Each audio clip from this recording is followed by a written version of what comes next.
पहले देखते हैं प्रोबेबिलिटी के फॉर्मुलेज और ट्रिक, जो कि बहुत इंपॉर्टेंट चैप्टर है। 6 मार्क्स की केस स्टडी भी आएगी और 4 मार्क्स या 2 मार्क्स में भी आपको क्वेश्चन मिल सकता है, तो इसके फॉर्मुलेज बहुत इंपॉर्टेंट है। तो चलिए सबसे पहले देखते हैं प्रोबेबिलिटी के जो बेसिक फॉर्मुला होता है, that is favourable number of outcomes upon total number of outcome. किसी भी प्रोबेबिलिटी के होने या ना होने का सम हमेशा 1 होगा, और याद रखना प्रोबेबिलिटी की वैल्यू नेगेटिव नहीं होती और 1 से बड़ी नहीं होती। ठीक है, कोई भी इवेंट अगर श्योर इवेंट होगा तो उसकी प्रोबेबिलिटी 1 होगी, और अगर कोई इंपॉसिबल इवेंट होगा तो उसकी प्रोबेबिलिटी 0 होगी। जैसे अगर आपने एक डाई थ्रो करी और आपसे कहता है कि नंबर जो होना चाहिए वो ग्रेटर देन 6 होना चाहिए, तो वो इंपॉसिबल इवेंट है, तो उसकी प्रोबेबिलिटी हो जाएगी 0।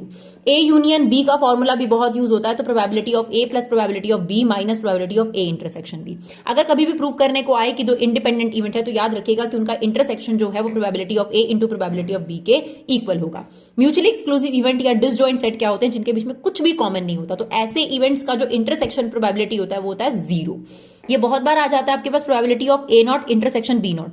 तो आप याद रखना, ये 11th क्लास में डी मॉर्गन्स लॉ होता है, जब बीच में इंटरसेक्शन हो और अलग अलग नॉट लगाओ तो होल पे आप नॉट लगा सकते हो और यूनियन बन जाएगा। इसका मतलब है मुझे इसका नॉट चाहिए, और इसका नॉट कैसे निकलेगा, 1 में से इसकी प्रोबेबिलिटी को माइनस कर दो। Same A not be not और बीच में यूनियन, तो इसका मतलब होता है इंटरसेक्शन आ जाएगा होल नॉट। अब इसका नॉट लेना है तो इसका मतलब 1 में से इसकी प्रोबेबिलिटी को क्या कर देंगे हम लोग, माइनस कर देंगे, राइट। फिर आता है probability of A not intersection B, इसका मतलब होगा प्रोबेबिलिटी ऑफ बी में से कॉमन माइनस कर दो। सिमिलरली अगर आ जाए probability of A intersection B not, तो वहां होगा probability of A minus intersection. A not की प्रोबेबिलिटी हमने आपको पहले बता दी, 1 माइनस प्रोबेबिलिटी ऑफ ए।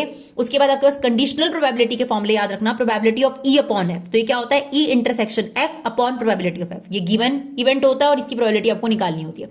कई बार पेपर में आ जाएगा probability of E not upon F निकालो, तो एक काम करना, पहला स्टेप तो करना ही पड़ेगा।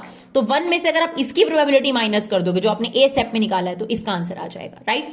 कई क्वेश्चन टोटल प्रोबेबिलिटी के भी आते हैं, और एनसीईआरटी एग्जाम्पलर में तो बहुत क्वेश्चन है। तो जो बेस थ्योरम का डिनोमिनेटर होता है उसे टोटल प्रोबेबिलिटी कहते हैं, राइट। और बेस थ्योरम में तो आपके पास ये फॉर्मूला होता है, ये फेवरेबल ऊपर आ जाएगा और यहाँ पे टोटल प्रोबेबिलिटी आ जाएगा, राइट। इसके अलावा ये आपका टॉपिक कटा हुआ था बट वापस इंट्रोड्यूस हो गया, प्रोबेबिलिटी डिस्ट्रीब्यूशन टेबल।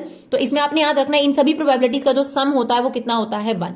और आपको मीन निकालने को बोले तो आपको क्या करना पड़ेगा, एक्स आई कॉलम को पी आई कॉलम से मल्टीप्लाई करना है और उसका टोटल ले लेना है। तो इसे एक्सपेक्टेशन भी बोलते हैं, म्यू भी बोलते हैं, sigma x I P I, यानी उस कॉलम का टोटल, राइट। और वेरिएंस कैसे निकलेगा, आपके पास फॉर एग्जांपल एक्स कॉलम दे रखा है, पी कॉलम दे रखा है, तो एक्स के स्क्वायर को पी कॉलम से मल्टीप्लाई करो, इसका टोटल, ठीक है ना।